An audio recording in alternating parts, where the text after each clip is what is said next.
So I'm often asked, what are the different ways we can treat depression? Well, as I tell my patients, there are 4 main ways to treat depression. Number 1, there are wellness factors. Number 2, there are psychological therapies. Number 3, there's medication. And number 4, there's neuromodulation. So let's start off with wellness factors. What I'm referring to here is things like ensuring you have a good diet.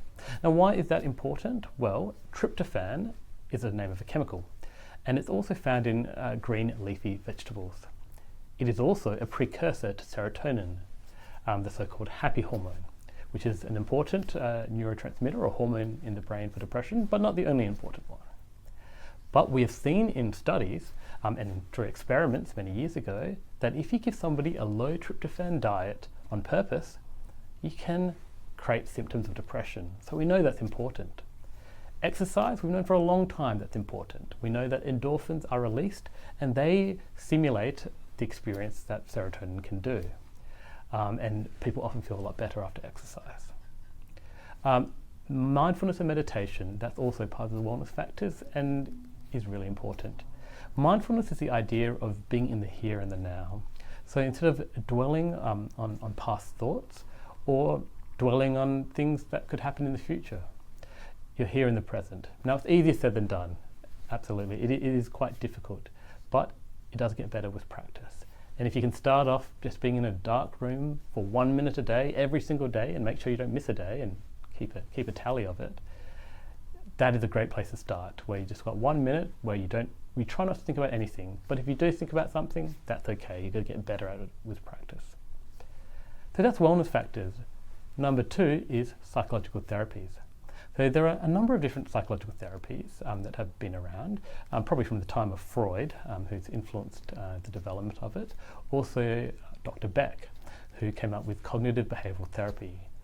Now, CBT, or cognitive behavioral therapy, is really the bread and butter in psychology and psychiatry when it comes to these kind of treatments. And I would highly recommend it in anyone who has the opportunity to, if you do have a depression. It is about exploring the ways in which we're processing events that occur to us. So sometimes events occur and we have what we call cognitive distortions. An example would be filtering. That's where you filter out all the positive events that are occurring at that time and you just focus on the negative. These lead to negative assumptions, automatic assumptions, and they greatly influence how we think about ourselves in the world. By exploring that, by having a CBT diary and going through it with a therapist, we can really start to understand how our brain's ticking. Number 3, medication. So medication came around about in the 1950s, purely by accident initially. And over time, in the next decades to come, antidepressants started appearing. Now, we thought that this could be a really dramatic shift in psychiatry, and to be honest, it was a dramatic shift in psychiatry, but unfortunately it didn't help everybody. So what medications do is that they influence the chemicals in the space between nerves. So the nerves in the brain, let's say a serotonergic or serotonin-based nerve, it secretes serotonin from its nerve endings, and that serotonin can go bind to receptors and cause action throughout the brain, which directly and indirectly lead to the symptoms of depression or happiness. Now, what things like selective serotonin reuptake inhibitors do is that they increase the amount of serotonin that is floating around in that area by blocking its reuptake. So the idea was, have more serotonin, you'll feel happier. Well, it did work for some people, but unfortunately for a lot of people, it did not work. So the final category that I'm going to talk about is neuromodulation. So what neuromodulation does is it aims to modulate the actual nerves themselves. So there are many, many nerves in our brain, and we're talking about over 100 billion nerve cells in our brain, which is just a remarkable number in itself. And if we focus on depression and the depression network, the prefrontal cortex, so it's around about here on my forehead, plays a very important role. It plays a role in executive functioning, and it plays a very important role in regulation of mood, and that's when it becomes relevant in the case of depression.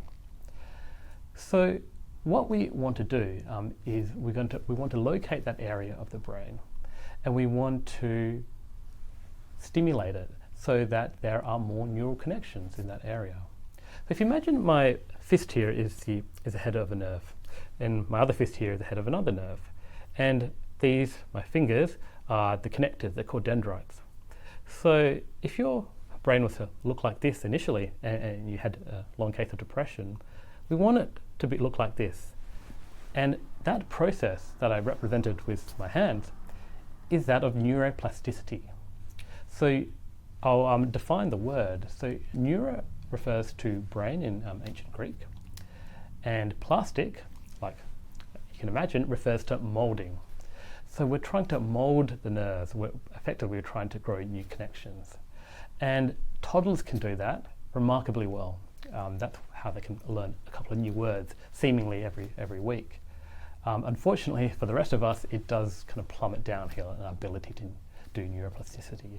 But that's something that we can promote on a very much a localized level. So that is a little bit about neuroplasticity. And neuromodulation is the category which transcranial magnetic stimulation occurs on. And that is the type of treatment that we've been talking about, and that's something that we do a lot of in Neuralia TMS. Thank you.